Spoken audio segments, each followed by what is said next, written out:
guys, welcome back to my channel. My name is Emma and thank you for joining my YouTube channel. Please subscribe, like and comment on this video if you have anything to say, I guess. So this video today is going to be all about my skin. So you're probably thinking it doesn't look too bad, and that is right, it actually doesn't now, and I love it now. Like, I pretty much never wear makeup now, but basically 2 or maybe even 3 years ago now it was that I was on Accutane, or it's known as Accutane isotretinoin. It's got quite a few different names all around the world that different people use, but I just called it Accutane when I was on it. So basically I had acne when I was, well, I didn't really have acne, I would say. It was just spots when I was like 15, and like they were literally just spots, that was it. I just had teenage spots. And then when I was like 17, 18-ish, like I had bumps under my skin. Like I didn't really get that many spots, but if you felt my skin, like there were bumps, and then all of a sudden the bumps started to become like reoccurring spots that just kept coming back and again and again and again, and the bumps were still there. So I had them here, especially just like right here. I had these bumps and I had them there. I had some on this cheek on this side, and it was a nightmare because they were really painful. Every time the spot came back, it was so painful. I tried the creams from the doctors. I tried all the different tablets that everyone takes. You all know them, I'm sure. If you're watching this, you know every sort of tablet and cream I'm talking about. So eventually, me and my mum decided that I would go on Accutane. Obviously, I knew a lot about it from YouTube and just from the internet in general, just kind of learning as much as I could. So if you are thinking of going on it, at least you've come to watch a video on it, I suppose, so you can learn about it. So with me, I went to the skin specialist. It took a while, like a month or two, to get even an appointment there. It might have even been longer than that, you know, but it was just annoying how long it took to just see a skin specialist. And then eventually when I saw a specialist, straight away they said, yeah, we'll let you go on it, it's okay. Because if you don't have a serious case of acne, or at least something that really needs to be dealt with, then they won't take you on. But because my spots, they felt my skin and they could feel the bumps underneath my skin, so of course they put me on it. So obviously with going on Accutane, there is a lot that comes with it. It's not easy and it's not fun at all. As I was saying, try everything else first. Just do it, like even if it takes a year or even 2 years, because it might clear up whilst you're using other products. Like, I tried a bit of everything, to be honest, and I feel like I did kind of rush into getting Accutane. So that's why that's my advice, because I genuinely think maybe something else might have helped.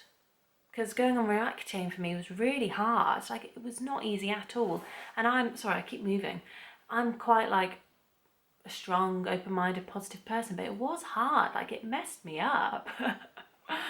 Like, when I look back on it now, I do laugh, but whilst I was going through it, I hated it. Like, I completely changed. Like, my personality was so different. And obviously I was 18, so I was just starting to go out as well, go clubbing and drinking all the time. And then being on Accutane, it was like, nope, no drinking, done. So I got prescribed to go on Accutane, and I also went on the pill. What was the one called that I went on? I don't remember what it was called, but I was on the pill as well. So I didn't like going on the pill at all because it was pointless for me. I was a virgin at the time, and they said, no, you have to go on the pill. Because I know a lot of you might not need the pill because you'd be like, well, I'm not planning to sleep with anyone, but they have to make you go on it. Like, it is the requirement, because if you were to get pregnant, you don't know what could happen to that baby. You just don't know. It's such a high risk with Accutane. It's so dangerous with that sort of thing. So it is the requirement, basically. So the start of the first month, I've been on it for a month. I took a picture, you'll be able to see it here, and my skin was just how it was for the past 6 months to a year. Like, nothing changed. I kind of thought it'd be okay. Like, Accutane's going to be easy. It's going to be, this 6 months is just going to fly by. I don't think it's going to affect me much, because I saw some videos on YouTube and some people were like, oh, it hardly affected me. So obviously it's not going to affect me, because I already kind of expected it to in the first month. So I was like, this is fine. I'm fine not drinking as well. So 1 month later, I was in so much pain. My lips were, it was as if they'd been slit at the sides. It was so painful. It was so dry every single day, no matter how much Vaseline, all these special creams that they gave me when they prescribed me with Roaccutane. It was so painful. And obviously, like, I wanted to still cover up my spots with foundation and concealer and things, but if I put anything here, like, oh, it was horrible. Like, it was literally like flesh. It started as dry skin. I remember when I first had it, I was like, oh, my lips are going dry now, like everyone else says they do. And then all of a sudden, like, I was like, why are my lips like splitting? So that wasn't nice. And my eyes were so dry. They were watering every day. I had little eye drops, like I'd have to put them in my eyes before driving because my eyes were so dry. Like, it was hard to keep them open. The outside of my eyes was red constantly. I must have looked high. Okay, and something that is not normal was in the second month, April it was, so I had the face, eyes, lips, face, all of it was all dry, horrible. Something else was dry and horrible. It wasn't like, oh my god, why am I even telling you this? But you need to know because it might happen to you. So basically, I had this weird smelling discharge. I may as well just tell you because it's not happening to me now, obviously it's something that did happen. It was 3 years ago, like, why do I care now? I'm just going to tell you. I had this weird, like, smelling discharge and it was a weird green colour. Me and my mum went to the sexual health clinic because that's what was suggested by the doctor.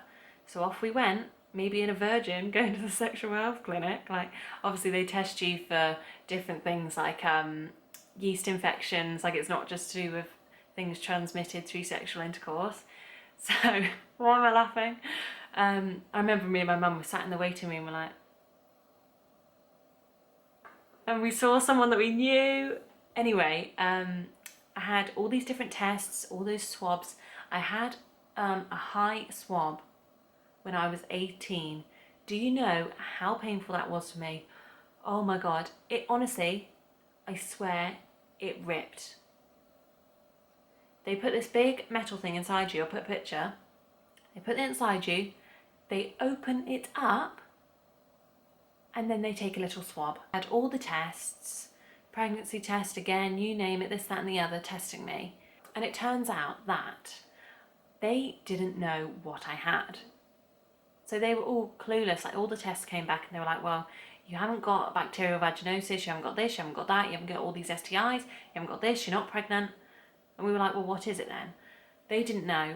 So all that I can ever think it was from was Roaccutane. Because as soon as I came off, well, it was literally the end. That only was like affecting me for probably 2 weeks. And then I think my body just got used to it and it stopped happening. But like, it was really painful down there. And they did give me like some treatments to help like moisturize down there. And then I was absolutely fine after that. So if you do have an awkward thing like that happen to you down below, you're not alone. Like, or if you are thinking of going on Roaccutane, it can affect that. So if you have a partner or you're sexually active, please remember it will affect all parts of your body. So things might be painful, everything like that, like it affects everywhere. But that was April. So then I got into May and my hair was so dry. Like, it was straw. I have like bleached blonde hair, so I mean, it's fairly healthy and it's not that dry normally. Like, obviously the ends are, but not the roots. Like, the roots were never dry for me. But on Roaccutane, oh my goodness, I could go without washing my hair. Full stop. There's not even I could go without washing my hair for a week, for a month. No, I could just go without washing it. I was literally only washing it because I thought I need to wash it. Like, I was washing my body every day in the shower. You know, normally you think about washing your hair because it gets greasy, so you're like, oh, I should probably wash my hair because it's greasy. My hair never got greasy. There was no such thing. But obviously I was washing my hair, but I waited 14 days once to see if my hair would go greasy, and it did not go greasy in those 14 days. Honestly though, I quite liked that because it meant that like my hair smelled good for the whole time because I used a nice shampoo, so like my hair smells nice, but like it never got greasy. I was still struggling with my lips, but they weren't quite as bad in the 3rd month. It was just that 2nd month. It was so bad on my lips, and I don't know why. I kind of learned how to cope with my eyes. I used to put eye drops in first thing when I woke up, and then again like 3 more times during the day, and then I put loads in before going to sleep, and then in the morning my eyes didn't sting so much. So you kind of learn what works best with your way of dealing with Roaccutane. I remember my hands were so cracked, like the skin on my hands, it was so painful. So coming in to June now, this was the worst month for me because I'd done the dry hair, I'd done the dry lips, the dry eyes, the dry skin.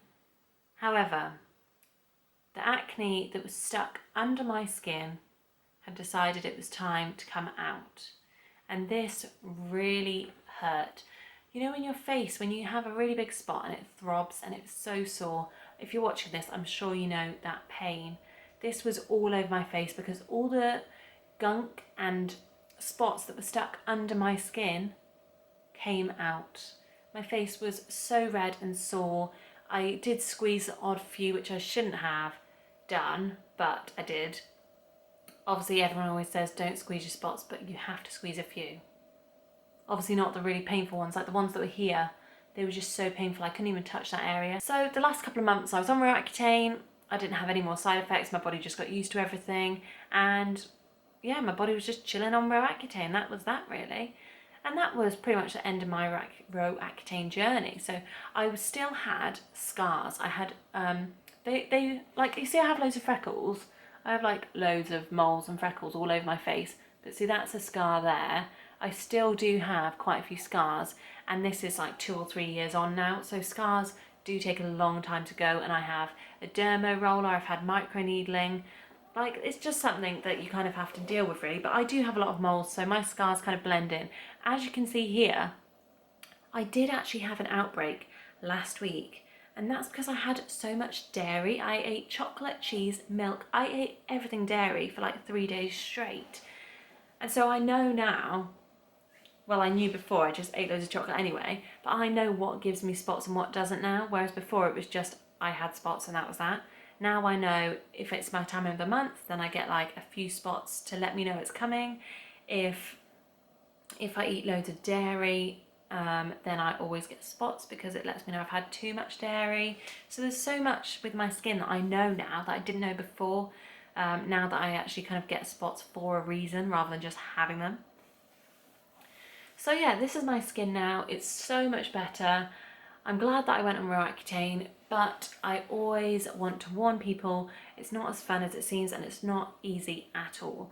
It's a long 6 months, very long, and depending on your age, I'm sure it's easier or harder to deal with it. Going on it at 18, personally I wish I went on it at 16 or 17 instead, but then would I be mature enough to deal with the side effects? I'm not sure. So I think just go on it when you think you're ready. It's not fun. You really have to be prepared. I don't think I was fully prepared to go on it. Like, I didn't watch any videos where anyone said they had something going on down below or that their lips cracked to the sides. Like, I feel like I needed to see something like that to kind of be a bit of a wake-up call. Like, this is what you're getting yourself into. You're not just going to be a bit sad for a few months and have a spotty face. Like, it's painful. That's my experience on Roaccutane. I'm sure you can see now I'm glowing, I'm having a great time, and I'm really happy that I did it. If there's anything else that you'd like to know about Roaccutane or about my personal journey with it, just ask me in the comments down below and I'll get back to you as soon as possible. And why do I say that like I get loads of comments? Like I literally get 2, like I'll get back to you straight away. So yeah, thank you so much for watching. Please subscribe and like this video, and I'll see you in another video soon. Bye bye!